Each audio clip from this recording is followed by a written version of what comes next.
Hello tout le monde, en direct toujours de mon bois, de ma clairière, et il fait un peu venteux mais il ne pleut plus, c'est déjà ça. Alors bonjour tout le monde, je veux vous reparler aujourd'hui de l'addiction. On l'avait déjà fait dans une vidéo, mais je vais aller un petit peu plus loin sur l'addiction. Alors bonjour tout le monde, ici Marie, accompagnatrice de vie. J'aide les gens à sortir d'une relation toxique et nocive sous l'emprise d'un pervers narcissique, afin de se reconstruire, surtout de se reconstruire dans l'amour et le respect de soi.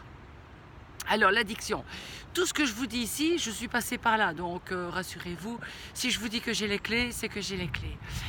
Alors, il ne suffit pas de sortir d'une relation d'un pervers, de se dire « ok, je suis guérie ». Si on prend conscience qu'on est dans une addiction, et là, il y a tout un chemin à faire. Quand vous avez une addiction à la cigarette, ou au sucre, ou à n'importe quoi, ou à l'alcool, ou au sexe, ça peut arriver, et voilà, quand c'est trop, ça peut être aussi une addiction, et ça peut faire souffrir l'autre personne, évidemment. Eh bien, parfois, il suffit d'arrêter le sucre, d'arrêter son addiction. Mais on peut reprendre, on peut s'arrêter pendant 15 jours, 3 semaines et retourner dans cette addiction si vous ne faites pas un travail pour vous aider à rester en dehors de cette addiction. Le chemin peut être court, le chemin peut être long, ça dépend un peu de la force de cette addiction-là et où vous en êtes. Alors je sais aussi que l'addiction du sucre, si vous avez une candidose, ça il faut faire des tests pour voir si vous y êtes. Et bien quand vous êtes dans une addiction de sucre, quand vous prenez un petit morceau de sucre, et bien vous avez cette candidose-là qui vous demande du sucre, du sucre, du sucre, et vous n'arrêtez pas d'en manger. Ça c'est une chose. Quand vous êtes dans une addiction d'un pervers narcissique, on peut avoir une addiction de peur de ne pas savoir s'en sortir toute seule, de peur de ne pas avoir les finances, de peur de n'importe quoi. Mais c'est cette peur-là qui vous laisse dans cette addiction et qui risque de vous faire retourner dans cette addiction. Alors moi je le dis souvent, j'utilise des clés que j'ai utilisées bien entendu, sinon je ne vous en parlerai pas. Et une des clés qui m'a aidée et une des clés qui aide aussi à sortir de cette addiction, en tout cas j'aide les personnes qui viennent me trouver à sortir de cette addiction-là, c'est l'hypnose. L'hypnose, je le dis jamais assez, mais l'hypnose est un des outils, ce n'est pas le seul que j'utilise, c'est un des outils qui est vraiment nécessaire à cette addiction.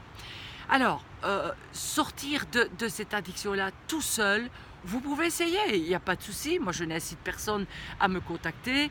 Il y a d'autres personnes, si vous avez des hypnotiseurs que vous connaissez, bah, allez les voir.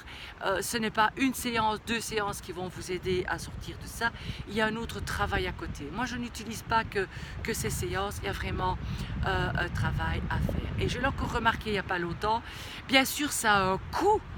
Moi j'ai investi dans ces formations, j'ai investi pour me former, j'ai investi pour apporter ça et j'attends un retour. C'est pas toujours un retour financier que l'on attend, c'est un retour de voir que les gens s'en sortent grâce à mes accompagnements. Et donc, je l'ai vu aussi l'année passée, j'ai aidé des gens à sortir de ça en faisant une séance ou 2 et je vois que ça ne fonctionne pas. Bien sûr, ce qui est pour rien, je le dis toujours, ce qui est pour rien n'a pas de valeur. On peut faire un cadeau, on peut offrir des fleurs, on peut offrir un hug, on peut offrir un sourire, on peut offrir, laisser passer quelqu'un avec sa voiture, on peut laisser offrir. Mais quand vous avez dans des trucs ainsi, offrir un livre, les gens ne le liront pas. Offrir un coaching, les gens n'appliqueront pas leur engagement parce que je demande toujours un engagement et lors du rendez-vous suivant, on regarde ensemble ce qui a été fait, ce qui a réussi, ce qui n'a pas réussi. Donc faire ça pour rien, je ne le ferai plus. Je le dis déjà, ne me demandez plus d'en faire, je ne le ferai plus parce que ce n'est pas un service que je vous rends. Ça, je l'ai remarqué aussi. Donc le service n'est pas un cadeau que je vous fais puisque vous restez toujours dans cette addiction-là. Donc voilà, si cette vidéo a pu vous aider, en tous les cas, comme d'habitude, n'hésitez pas à mettre vos commentaires, en bien ou en mal. Je sais accepter s'il y a quelque chose qui ne vous plaît pas sur ces vidéos aussi. Continuez vos messages privés parce que là aussi, ça me fait plaisir.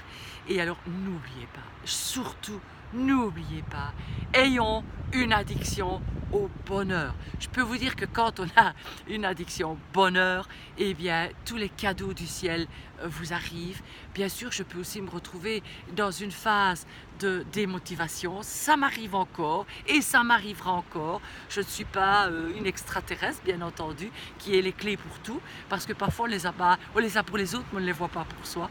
Et alors, donc voilà, ayons, chers amis, une addiction au bonheur. Je vous embrasse, je vous envoie plein d'autres positives et je sais que pour le moment, il y a des personnes qui en ont besoin. Donc voilà, et à la semaine prochaine. À bientôt et une bonne semaine à vous tous. Au revoir.